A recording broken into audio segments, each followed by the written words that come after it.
Saudara, ratusan masyarakat di Kota Makassar melakukan perekaman KTP elektronik di salah satu mal di Kota Makassar. Perekaman KTP elektronik ini merupakan gerakan nasional jemput bola yang digelar oleh Disduk Capil se-Indonesia. Di Kota Makassar, 87.000 masyarakat yang berusia 23 tahun ke atas terancam diblokir lantaran belum melakukan perekaman KTP elektronik dari batas waktu yang ditentukan hingga 31 Desember 2018.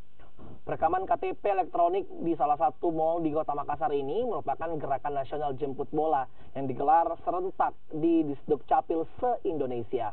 Jumlah warga Kota Makassar yang sudah melakukan perekaman KTP elektronik tercatat sebanyak 1.100.000 orang. Sementara yang belum terdata sebanyak 87.000 orang warga yang berusia di atas 23 tahun dan berpotensi untuk diblokir jika tidak segera melakukan perekaman hingga batas waktu yang ditentukan pada 31 Desember 2018.